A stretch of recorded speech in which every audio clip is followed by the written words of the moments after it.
Welcome back to another episode of Foolproof Theology. My name is Chase Davis, and I am your host. It's good to be with you here today. We're going to be talking about an article from Kevin DeYoung on his website, Clearly Reformed, where he suggests that pastors should not be pundits, and pundits should not be pastors. I think it provides some really useful content to dialogue about, to discuss, and to explore kind of the role of the pastor today. I also think there's a bit of gatekeeping going on, so we're going to get into that as we read the article on air and provide some commentary and feedback on it. Before we do that, I wanted to remind you of a great product that I use by Ion Layer. They produce these NAD patches that are good for infusions for NAD+. NAD+ is a natural occurring amino acid in your body that helps you with muscle recovery, fatigue, and mental acuity. Typically, if you go get an NAD+ treatment at a medical center or a place like Restore, you're going to have to pay thousands of dollars for an IV treatment. NAD+ via Ion Layer is much, much cheaper than that. And with my code, you get $100 off your first kit. So head over to ionlayer.com, use code FPT, get $100 off your first kit. These are great things. They have a 30-day money-back guarantee. Go check it out at the link in the show notes. All right, today we're going to be talking about this article from Kevin DeYoung, Brothers, We Are Not Political Pundits. And so I want to share my screen with you. I'm going to read it. I'm going to respond as I read it a little bit, but I'm also going to respond off kind of after we read it as well. I've got some points written down. I'm also going to provide some tweets and some feedback from some friends via tweets. And so let me go ahead and bring this up for us so that we can read it and see what is going on here.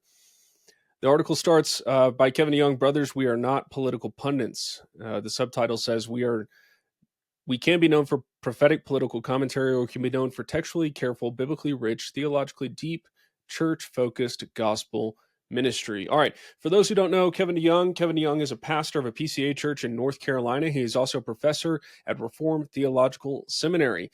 Reformed Theological Seminary has historically made its mark and kind of being winsomely reformed. I've talked about that in other places, but Reformed Theological Seminary is a large Reformed seminary, very popular, bringing from a variety of denominations, but it's particularly the PCA. He's a professor there. He's also on the Council of the Gospel Coalition, which is an interesting bit of information because they'll typically bring out Kevin when they want a conservative voice. And so Kevin is known as kind of the conservative voice. He's not been afraid to write on things and publish things that deal with Christianity and politics. He wrote his PhD on John Witherspoon, early modern American history. And so there's a lot I actually have in common with Kevin in terms of my personal interest as a pastor. And so we want to get into this article to see what he has to say in the year 2025, the year of our Lord 2025, on pastors and politics. He starts out saying, When I started out in ministry 23 years ago, I was greatly helped by John Piper's book, Brothers, We Are Not Professionals. Everything within me resonated with Piper's call for pastors to be serious students of the Bible and to eschew ministry models based on gimmicks, entertainment, and a desperate attempt to seem relevant to the world. If there are any young men in the same place I was 2 decades ago, earnest, eager, and ignorant of all sorts of things you don't know you are ignorant of, let me implore you now as a middle-aged pastor, brothers, we are not professionals, and neither are we pundits. Now, this is an interesting bit of information here that he gives up front. I resonate with the book, Brothers, We Are Not Professionals. I think it's a good book, John Piper's book. I find it a bit ironic that the call of the book, Brothers, We Are Not Professionals, is supposed to kind of get back to the Bible, get back to gospel ministry, encouraging pastors not to give in to methods and gimmicks and that kind of thing. And that's all great. That's all fine. I just find it interesting that a lot of these middle-aged pastors, such as Kevin DeYoung, again, not necessarily an enemy or anything, but someone who would say, yeah, we're not to be professionals, have actually adopted a lot of the professional kind of managerial class approaches to promoting material, what they're going to talk about, what's not allowed to be talked about. And so they have their own gatekeeping. And in that way, they've become professionals in many ways themselves. They may not be professionals in the sense of, entertainment and entertaining people on a Sunday, that kind of thing, gimmicks on a Sunday. That's not necessarily what they're about, but they become professionals in another sense, that they're gatekeepers of like what qualifies as Reformed evangelicalism. Now, if you're outside of that circle and you're listening to this podcast, welcome, that's fine. These people have a lot of influence in Reformed evangelicalism. And so I think it's important to highlight right off the top that a lot of these guys who would suggest that they're not professionals, they've rejected the gimmicky, all that kind of stuff, they've embraced a different type of professionalism, kind of a white collar, kind of air of respectability and winsomeness in the pulpit that has its own problems, which I haven't seen them address. And we're going to see how Kevin addresses some of this in the article, but really he's focusing on political. So he goes on to say, kind of rhetorically, but Kevin, isn't everything political? In a sense, yes. Are you saying then that pastors must stay silent on the most pressing issues of our day? No. Of course, pastors should bring biblical truth to bear on the big questions of our day, but let us focus on the big questions, the questions that the Bible means to address, the questions that the church fathers and the medieval scholastics and the magisterial reformers and the Puritans and the best Christian minds of the last 300 years can help us with. These questions are not usually the ones generated by the 24-hour news cycle or stirred up by the social media algorithm. I suspect most of us would be embarrassed to go back and revisit our predictions and 2 cents about the news from 5 years ago, considering what we didn't know at the time and how transient almost every bit of breaking news turns out to be. Now, this is really interesting from Kevin DeYoung. Kevin DeYoung in 2016 was out there tweeting about how bad Trump was, how he cannot believe that evangelicals have quote unquote compromised by picking Trump. He talks about how, it's really a shame that Trump's out there. He highlights the trajectory of evangelicals, kind of like how we used to be the moral majority and now we're electing this guy. So this is something he's done in the past. And so it would be helpful if he would highlight examples from his own past about predictions or giving his 2 cents on different political or cultural matters where he was wrong. That would actually be really useful. Instead, he's just trying to use a general air of concern here. And what's interesting for me is I look back on the last 5 years and look at my tweets from the last 5 years, 4 years, whatever it may be. And there's really not much I look back and go oh man, I was way off. Now, if you go back 10 years, I've openly said on the air, I regret promoting some of the stuff I've promoted in the past. That's no secret to anyone if you're a longtime listener to the podcast. So that's not a problem to revisit our predictions, revisit what we've said, and maybe recalibrate, recalculate what we did and learn lessons from how we got so enamored or absorbed by certain personalities or certain news media outlets or whatever it may be. That's all fine. This isn't that. This isn't a recalibration. This is just an air of concern. And it's going to be framed in kind of what I perceive to be a false dichotomy. He obviously suggests that the dichotomy is real. He says, don't get me wrong, we need some Christians, though undoubtedly not as many as we have now, to participate in the maelstrom of cultural commentary, just like we need Christians in every non-sinful area of human activity. Political punditry is a legitimate calling. It's just not the pastor's calling. The man who comments constantly on the things everyone is talking about is almost assuredly not talking about the things the Bible is most interested in talking about. That word constant is important. It takes wisdom to know when jumping in the fray might be necessary, but we don't need pastors looking like a poor man's version of the Daily Wire or the New York Times.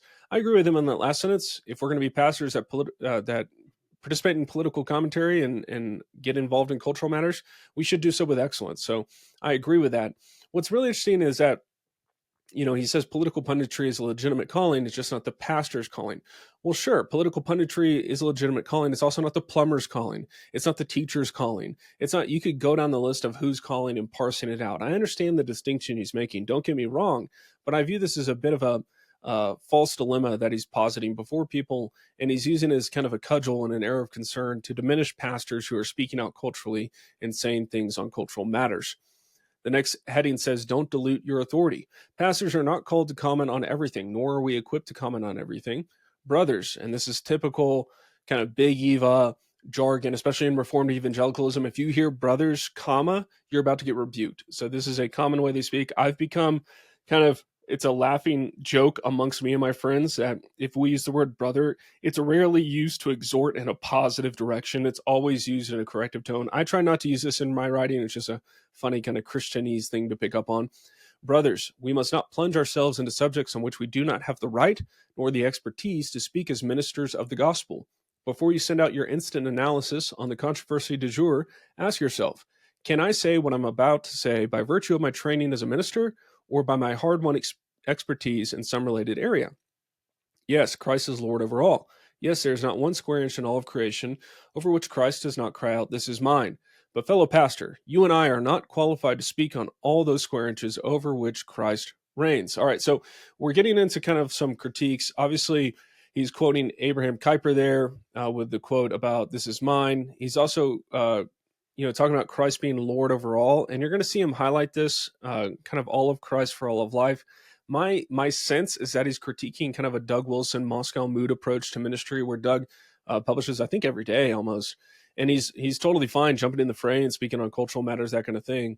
And there's an interesting distinction to be made here regarding the role of the pastor. What is a pastor to be doing? Kevin is going to suggest some of those things in the article, and I might qualify them a bit differently, but there's a distinction to be made between the role of a pastor and the role of a parishioner and what those distinct callings are. I think he is a little too binding of the conscience towards pastors and what they're able to do, but I do agree there's a distinction. And I do agree that some pastors have made fools of themselves by talking about issues like economics, immigration, politics, whatever it may be, because they really don't know what they're talking about. That can be a fair critique that can be offered. But when it's offered against people in his tribe, it's rarely received well. We'll put it that way. He says, I confess it boggles my mind to see ministry friends and acquaintances, both to the left of me and to the right of me, who are spending their time, their energy, and their authority by offering hot takes on everything under the sun, and by descending into social media food fights that bear a striking resemblance to the irreverent babble that leads people into more and more ungodliness, 2 Timothy 2:16. Brothers, again, we must steadfastly avoid foolish, ignorant controversies, 2 Timothy 2:23.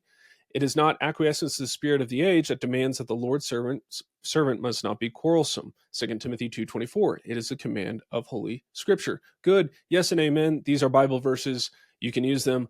I just question how he's using them and how he defines those things. Because, if you take 2 Timothy 2:23 and you really don't understand it in context and you're kind of ripping it out of context to squash dissent, where people want to talk about things that are actually really important, whether it's about files being released or other things like that, you could easily frame anything as a foolish, ignorant controversy if you don't view it as a gospel issue, if you view it as distracting from the gospel, all these phrases that they use. And so I don't think he's using them as sincerely as he wants to. I appreciate him using the Bible and pointing to scripture and these things. I think these scriptures need to be unpacked and applied and thought through very wisely. He continues, and frankly, most pastors have nothing particularly unique or insightful to say about politics. So much of speaking prophetically or applying the lordship of Christ to all of life amounts to little more than slapdash criticism and recycled talking points. If we feel the need to say something about what's in the news, let's slow down, log off, read widely, get lost in some old books, give ourselves to months and years or years of reflection, then maybe we'll have something worth saying, something that isn't being said by 100 chattering voices already. This is very strange. It's not strange in the sense like he's well within his right to live this way if he wants to. But the guys at the Gospel Coalition don't live this way. They're publishing every day on cultural and political matters, theological matters. So it's like this wisdom, this exhortation that he's trying to give to fellow pastors to slow down, log off, read widely, get lost in some old books seems very disingenuous to me, because it would be better if he would just send this to the council of the Gospel Coalition that he's on, rather than publish this and like all of his friends that really don't like Christians on the right, then say, rah, rah, yes, make them all shut up, Kevin. Use the Bible to make them be quiet. They should go read some old books and be silent and log off. And that's how I view this as being used. He continues, only rarely will it be worthwhile for pastors to weigh in on some political matter immediately, other than lifting up many things to God in our public and private prayers. I don't regret trying to address topics like abortion, transgenderism, race, or homosexuality, even if these can be called political topics. I do regret the times I've jumped in too quickly into the news cycle or offered my opinion too freely on individual politicians. Well, that's because you were wrong, Kevin. If for no other reason than once you set yourself up as a guy who comments on things all the time, people can reasonably wonder why you comment on some things and some people and not on others. Sure, this is all perception. I mean, yeah, you can be worried about that, I guess, if you want, to a fault. That's part of the professional managerial concern. But he's right. Like, there are certain things that we should address, and there's other things that we don't know much about. That's why I have a podcast where I talk to people about economics who are much smarter than me about economics. And I talk about all sorts of other matters related to politics with people who have greater insight than me. And then I feel equipped and able to speak with some authority on certain political matters. That's not wrong necessarily, which based on this article, you might think it is. If we give people nonstop political commentary and on digital dust-ups, they will expect more of the same in the future. And if commenting on a subject 3 months from now means we're too late, then it's not a subject that merits our limited hours and attention. As the old Princeton divine, J.A. Alexander, put it, the great themes of religious truth are enough to occupy more than he can get. Statesmanship is a science by itself. If a preacher excels in it, he must do so by sacrificing some of his sacred hours. Look, fair enough. I mean, that quote can be useful, I guess, if a pastor's getting into politics, it's going to require sacrificing some of his hours he's devoted to the pastor. That's no surprise there. But notice what he says in this sentence. If commenting on a subject 3 months from now means we are too late, then it's not a subject that matters. This is strange. Like there are significant issues in our world which deserve attention. And I think he's trying to, I guess, talk about people who are, overly zealous to talk about, the everyday stuff. And I've seen some of these people who seem like they're on Twitter all the time, commenting about every latest thing, trying to be the news cycle, all that. And look, I don't look at them and go like, they should spend their time better. Maybe they shouldn't. I don't know. But this is not a principle based argument. If you were to reduce this to the absurd, if something happened tragically in our land, let's go back to like 9/11 when that was all over the news cycle, and pastors just took this principle and said, well, 3 months from now, if commenting on a subject, really everybody's already going to have said what they need to be said, then why comment on it now? This is not a principle based argument. This is just a concern based argument, and he's welcome to have concerns. I just don't share them on this matter. Continuing on in his article, when pastors decide to become more overtly political, it hardly ever ends up as a credit to their insight and carefulness. The pastors on the left who spoke courageously about the evils of white privilege, he didn't put evils of white privilege in quotes, anyways, or about COVID protocols as a litmus test for loving your neighbor, proved to be too dogmatic and spoke too gospelly about debatable issues. I agree. They may have been cheered on by their friends and by some quarters of the internet, but they squandered their authority and made it harder for people to take them seriously as thinkers and as Christian leaders. To my punchy friends on the right, you are likely to make the same mistakes if you confidently parrot what another echo chamber wants you to say. Okay, so we see where he's going after here. He's obviously feels it's safe to critique those on his left. They're like, we're good. Like, look, I've done my whole left thing. Now to my punchy friends on the right, which is really, once you see who's retweeted it, Justin Taylor and these other people at the Gospel Coalition, this is aimed at the right. And he says you're likely to make the same mistakes as the left if you parrot what another echo chamber wants you to say. This is, of course, goes back to my previous episode on echo chamber and tribalism and how the Gospel Coalition and Reformed evangelicalism functions as its own echo chamber. And it is what it is. There's no getting away from it. There's formation via friendship. That's inevitable in human interaction. So you can't get away from it. And I think that, in some ways he's right. And in some ways he's wrong on this point. When pastors decide to become more overly political, it hardly ever ends up to their credit, to their insight and carefulness. I found this to be the opposite. This is a gatekeeping strategy, because what they want is for the guys that are super energetic, that are younger, that are on the right, to just cool it, log off, go read some old books, chill out a little bit, because there's a lot of excitement on the Christian right currently. And they're trying to say, look, you're going to lose your credibility. No one's going to take you seriously. And I've actually found that to be the opposite. Of course, there are some people who do not take me seriously. That's fine. Like, I understand why. I'm not an idiot when it comes to that. However, I found a lot of people who actually appreciate that a pastor is speaking up and saying things that are true out loud and not afraid to use the authority of the pulpit or use the authority of their office to speak clearly on matters that the Bible speaks clearly to. He ends up here, do what you were trained to do. It's okay for pastors to have many interests. After all, I like to talk about life, books, and everything, which sometimes includes current events and politics.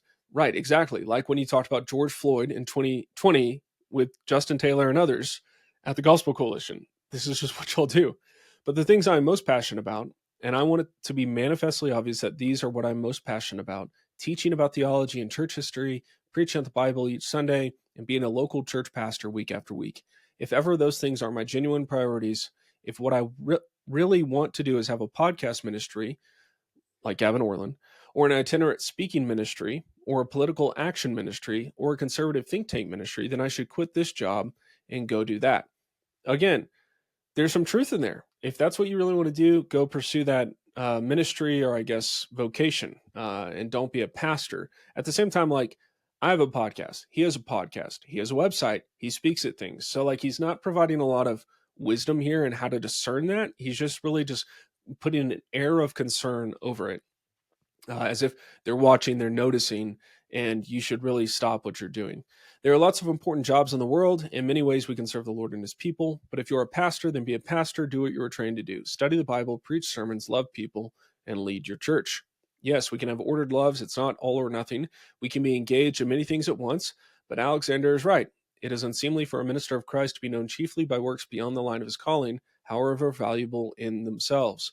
When it comes to our public ministry, what we are known for and what people think about when they think of our voice in the public square, political punditry is a virtually zero-sum game. We can be known for prophetic political commentary, or we can be known for textually careful, biblically rich, theologically deep, church-focused gospel ministry. Brothers, we can be pundits or we can be pastors, but we likely cannot be both. Again, there's quite a bit in the article I would agree with. There's quite a bit that I think we would share common ground on as far as the role of the pastor. I agree that many pastors say dumb things politically when they either get in the pulpit or online. They don't know what they're talking about, or they haven't really taken stock of what it's going to cost or anything like that. I don't agree that it's a zero-sum game. The punditry and the partisan words, those two P words, pay attention to them whenever guys like Kevin DeYoung use them. These are typically always negative, right? These are negative words. You're just a pundit. It's intended to be dismissive. You're a partisan. We're going to dismiss your concerns because you're a partisan. And they don't even understand they're operating under that framework as a partisan within their own tribe. And so I kind of view it as disingenuous there. With that said, I wanted to share some tweets from some friends. Colin Smothers over at the Council for Biblical Manhood and Womanhood offers kind of this retort. He says, I think Kevin DeYoung's is a helpful corrective to some all too common modes of discourse here on X. I've been guilty before, with a few caveats. One, I wish we could talk about politics in the classical sense, life in the city as distinct from partisan politics. This distinction matters, and the first very much has to do with Christian and pastoral theology. Read Calvin's Institutes, Augustine's City of God, etc. 2, partisan politics these days very often swerve into the theological lane, and so sometimes that looks partisan. What looks partisan may just be good faith bearing testimony to the truth. If you're staying in your lane and someone drives into it, it would be unwise to ignore it. Yes and amen. Number 3, related to number 2, progressive Christians and even some secular progressives often are the first to invoke biblical and theological rationale for their own pet progressive projects. And Bible scholars and theologians and pastors should feel free to correct erroneous appeals where they occur, on the left or right. This may look like punditry or partisan. It's not. And I agree with Colin there, and I would even go so far as many of our Bible scholars and theologians in the academy operate as progressive Christians, and they're not correcting what needs to be corrected, using their authority and biblical knowledge to call out what is going on, whether it's something as silly as a thing like the Holy Post with Phil Vischer and Sky Jethani, I think that's how you say his name, or something even worse out there in the culture. Number 4, Colin says, I like to think of theology in the medieval sense as queen of the sciences. In other words, Christian theology does have a lot to say about, well, everything. God made the world and everything in it, after all, even in a way that will make some experts' trademark in other fields uncomfortable. That said, I would also add these quotes from C.S. Lewis to the discourse. So he adds some quotes to C.S. Lewis to kind of help us out there. Let's go over to Rick White, Pastor Rick White on Twitter. He provided this after he saw that Justin Taylor reposted, Shane Morris reposting, Justin Taylor reposting Kevin DeYoung's article. And if that's not enough for you to want to get off Twitter, I don't know what is. But that's what's going on. Shane Morris originally said a pastor is a shepherd. If he constantly shows up at the front lines of the culture wars, it's fair to him and ask, why have you left our father's few sheep alone in the wilderness? And if he decides to become a full-time warrior, he will, like David, have to leave shepherding. This is, I don't buy that. That's a really poor analogy. I really don't understand what he's trying to say there. Pastors should be leading the way in many areas in terms of standing for the truth of God's word in the world. And so Rick White responds, meh, all this comes off as more gatekeeping. Kevin DeYoung seems like he dutifully watches his life and doctrine, but it's curious that those with parachurch affiliates, the Gospel Coalition, Colson Center, which Shane Morris is part of, Crossway, Justin Taylor, etc., also want to catechize my sheep on culture of politics. Now, why should I be okay with that? This is a great point that Rick White makes, because what these guys are suggesting is that pastors, you need to get off Twitter. You need to log off and go read old books. You need to trust us to do all the political commentary. You need to trust us, the trusted institutions, the experts, the leaders who really know what we're talking about, to weigh in on Taylor Swift or whatever it may be. So they're free to write and publish articles at the Gospel Coalition on a variety of matters. And really, we should just let the sheep be fed by that when it comes to political and cultural engagement. And you just need to stick to your job and be gospel centered. And like, that's so disingenuous to me, because that's the whole point, is like there has been a corruption of the evangelical ruling class, widespread. And no institution is more known for this than the Gospel Coalition. And I think I've highlighted that on the show before. The last person I want to talk with or about is a tweet from Rhett Koppel. Goes by Mostly Peaceful Jawbone Enthusiast on Twitter. Very funny. Rhett is going to offer the spiciest takes normally, so I enjoy following him to hear his spicy takes on everything. But he says a lot of evangelical managerial class guys that do a lot of extra ecclesial things, books, conferences, blogs, have something to say about how often your right-wing pastor allows political takes on X to distract him from his work in the church. I know this because they're posting about it on X. On the same account where they have posted about justice for George Floyd, Black Lives Matter, wear a mask, get the jab, shutter your church, and stand with Ukraine. Yeah, Red is absolutely right here. He's pointing out the irony of these guys kind of trying to suppress dissenting points of view by saying you're just being a pundit. You should just go become a pundit. Get out of the pulpit. It's because they just don't like what you're saying. They disagree. So just disagree and say we disagree on this. We each have our different interests, like Kevin already assented to. We each have our different callings. If we're pastors, we have a calling to be a pastor, and we're free under God's wisdom and obeying God's law to engage in various platforms in how we choose. Now, you may not respect that. You may think it's going to hurt our credibility.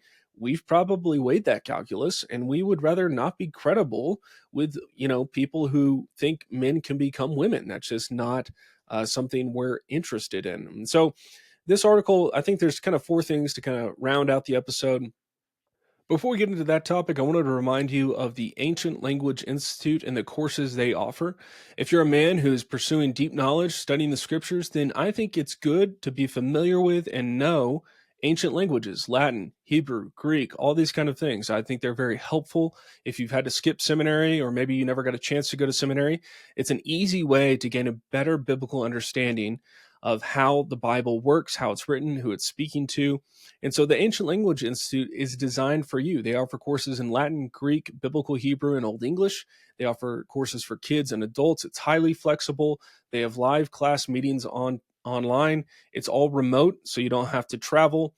And really, Ancient Language Institute exists to change the way ancient languages are taught. They use a living language approach. This is very different than kind of rote memory, or maybe the language like Spanish or French or whatever language you might have tried to learn in high school. They use a living approach, meaning that as soon as you get into the class, you are going to start learning that language day one. You're going to be looking at Virgil's Aeneid. In Greek, you're going to be looking at Plato in the Greek New Testament. So they have courses coming up this summer. You can sign up today. Their summer term registration closes April 19th, so those are coming quickly. So you need to sign up today at ancientlanguage.com. Let them know that I sent you. It's a 100% money back guarantee, but this is a great way to kind of boost your intellectual capabilities if you're working an office job or anything like that. It's a very easy way to keep your mind fresh, to stay engaged with deep, rich text, and to really just help yourself, to enrich yourself and make yourself a better thinker. So head over to ancientlanguage.com, let them know I sent you, and sign up today for their summer term, which closes April 19th. I think he creates a false dilemma between politics and pastoral ministry. I think in his world, the ideal world, the pastor's just doing pastoral ministry stuff, praying for people who are sick, studying God's word, reading deep books, preaching on Sundays, administering the ordinances or sacraments. And often this means like kind of pulling back instead of getting into the real world implications of the biblical faith. While it's true that pastors should not become mere pundits, biblical shepherding involves equipping the flock to rightly understand political and cultural issues. Wise pastors today, what they're doing is they're starting other types of communication ways to help equip their people to think as political animals, how to think about cultural matters, because their people are consuming podcasts, social media, news articles, all this kind of stuff week in and week out. And that is discipling them. And so pastors who are wise today know that they need to address that, especially pastors like myself who were very caught off guard by the kind of big Eva simping for government tyranny during 2020 and the kind of permissiveness they gave to marching in the streets with BLM and the demand to put on a mask or close down their church. And so all those people are out there discipling your people. And so I think it's important for pastors to get involved in political and cultural issues. It means speaking prophetically when the culture demands compromise.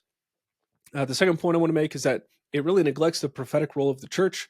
Throughout Scripture, God's people have gotten involved in prophetic ministry, speaking into the political realm. We can think of Moses before Pharaoh, Elijah before Ahab, John the Baptist before Herod. These things are not out of bounds for the church's ministry, for the church's public ministry. And so what this article does is it kind of encourages a political or cultural quietism that really abdicates the church's role in standing against injustice, upholding righteousness in the public square. The people in the pews, they're going through a lot. They're going through a lot, not just in their personal lives, trying to manage a family, have kids, all that kind of stuff, but also at work. When they go to work and it's all secular and DEI stuff, that is depressing, that is disorienting, and they're confused about how to think about it as a Christian. And so pastors should equip their people to think biblically and theologically about these issues. Number three would be kind of an overcorrection on the politicalization of the church. The author Kevin rightly warns about pastors turning into partisan mouthpieces, but the tone suggests that any strong engagement with political matters is a distraction from the gospel. And this is so true. This is exactly what is going on in the article, is that he's trying to encourage pastors to not get political for the sake of the gospel, for the sake of their reputation, and it ignores the facts that there's real world ramifications that are going on that are not merely political, but profoundly moral and theological. Shepherds have to guide their people into thinking how they should think biblically about these kinds of matters. And the last thing I'll say is, the fourth point would be there's a lot of questions right now about Aaron Rand's famous paradigm about the negative world thesis, kind of like positive, neutral, negative world. You can go listen to prior episodes where I've talked with Aaron about that.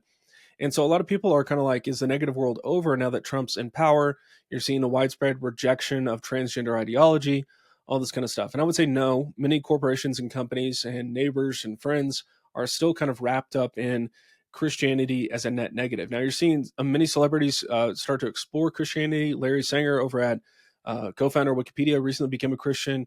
You're seeing other famous people turn to Christianity or at least express interest in it. But most people are still struggling silently in the workplace, in schools, or whatever it may be.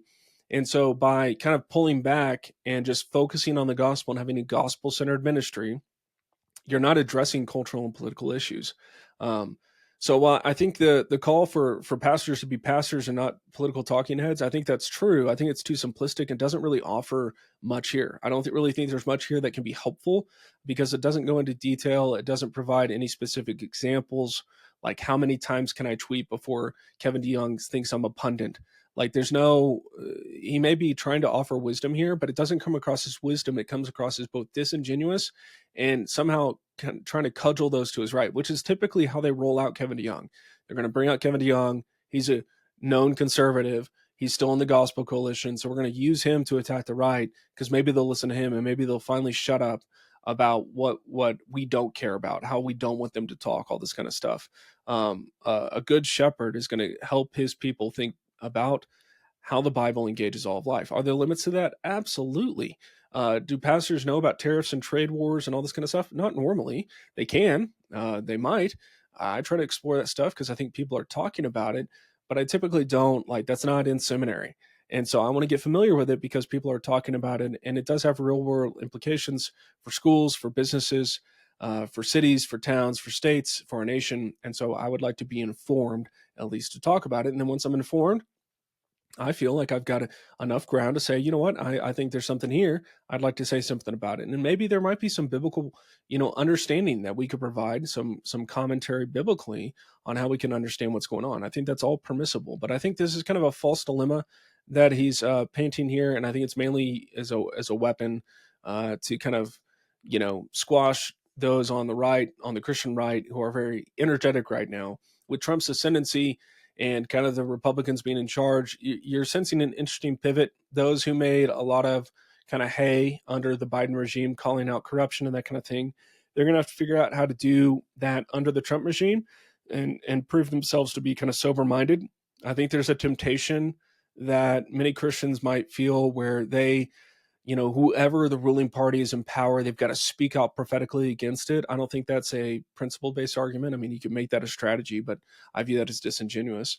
And so I think there's an interesting kind of shakeup going on where you're seeing some guys, in order to kind of maintain the edge, they've got to even say more incendiary things online or promote more incendiary content. I don't think that's necessarily prudent. I understand that strategy. I'm not going to engage in it. There's others who want to do what Kevin suggests. Oh, we should just pull back. Others who have been kind of quiet on Biden and trans and DEI and all this stuff, now all of a sudden they're finding their voice again because there are Republicans in charge, and now they can punch something. And so they're very eager to get back into the fray. You saw this with Anthony Bradley recently on X, if you follow him. I don't. I just saw it come across my feed. And so there's an interesting kind of shakeup right now as Trump is kind of doing his things, which are all very, normal political maneuvers, nothing outside the Constitution that I can see.